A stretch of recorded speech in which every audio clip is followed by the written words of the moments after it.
War. War never changes. But my voice does. Just not very well. Obviously, I don't have the same gravitas as someone like Ron Perlman saying that iconic line, but it just didn't feel right to have a Fallout video without someone saying it. Ever since Bethesda acquired the rights to the Fallout series, they've transitioned it from an isometric RPG to a more Elder Scrolls-esque experience, with guns. And one of the gameplay mechanics they copy and pasted directly into Fallout was the Encumbrance mechanic. Encumbrance, sometimes casually referred to as carrying capacity, is a mechanic designed to limit the amount of weapons and supplies the sole survivor can carry at any given time. This is done by assigning every item in the game, from a fat man to a tin can, a specific weight.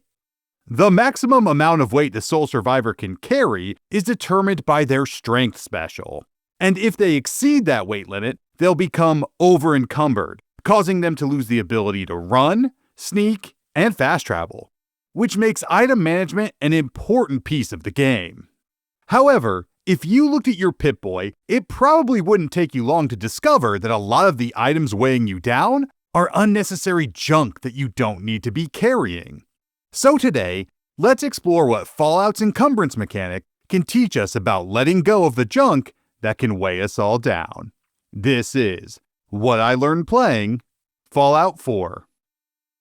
Regardless of how you distribute your special points at the beginning of Fallout 4, your character starts with a base encumbrance of 200 pounds, and for every point you put into their strength special, they can carry an additional 10 pounds. So if you give the sole survivor a strength of 8, they will have a carrying capacity of 280 pounds, making it easy for you to carry enough firepower to spring into action whenever Preston Garvey comes squawking around about how another settlement needs your help. However, as most of you know, not all sole survivors are created equally, and depending on how high or low their strength score is, they may or may not be able to carry as many items as others due to their lower maximum encumbrance. Even knowing this, it's easy to become a bit of a hoarder and start nabbing everything that isn't nailed down. Picking up small items of junk occasionally seems harmless in the moment, but what you may not notice until it's too late is all those small items add up quickly, and before you know it, you have 70 pounds of unnecessary junk weighing you down.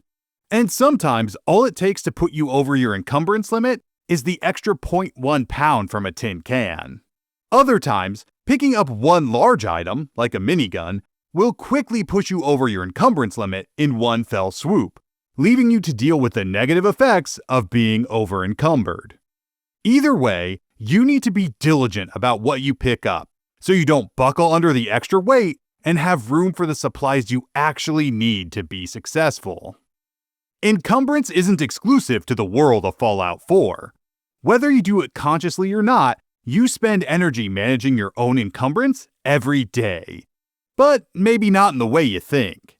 Sure, you may consider your encumbrance as you debate your ability to carry all the groceries into your house in one trip rather than two, but what I'm talking about is your emotional encumbrance. Put simply, this is how much emotional weight you can carry before becoming overwhelmed by it. Just like in Fallout 4, it can be easy to lose track of how much you're carrying or how close you are to hitting your emotional encumbrance limit, especially since you don't have the luxury of a Pip-Boy to track it for you. Which brings me to a critical consideration for emotional encumbrance. Other people can't easily see how emotionally encumbered you are, which consequently means you can't easily see how close others are to being over-encumbered. And if you could, I think you'd be surprised with how much they're carrying, because some folks are extremely effective at disguising how much the weight they carry affects them. Everyone has their own encumbrance limit, so some people can handle more than others. But that doesn't mean we all wouldn't benefit from reassessing what we're carrying at a given time. So what can you do when you feel like you're at or nearing your own emotional encumbrance? Well, the first thing to try is to take a page out of the Sole Survivor's playbook and lighten your load by dropping some of the junk weighing you down. That can be easier said than done, because it's hard to know what you need to drop when you don't even know what's weighing you down. Now, I'm not a mental health professional, so just know that my videos are not a replacement for actual mental health guidance. However, where I found some personal success is making a list of the things that are weighing me down, so I have a better idea of how many and how heavy they are. Essentially, I'm just creating a Pip-Boy inventory screen for myself so I have better visibility into what I could drop. They could be recent mistakes, work stressors, or personal challenges. And as I go through the list, there are 2 questions I ask myself. Why am I holding on to this? And do I need to hold on to this? Usually, there are a few items on my list that don't hold up against these questions, which gives me the green light to, metaphorically, drop them. You won't be able to drop everything that's weighing you down, but even dropping a few small things can make a big difference on your emotional encumbrance. Everyone has their own emotional encumbrance limit, and you never know how close they are to being over-encumbered. So be patient and give each other grace as you interact with one another, because managing your encumbrance can feel like war sometimes. And war never changes. And that's it.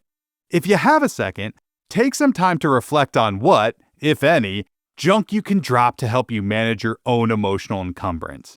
And remember, there are many professional resources available should you need them. If you liked what you saw today, I'd love for you to subscribe and come back for the next one. Until then, see you around.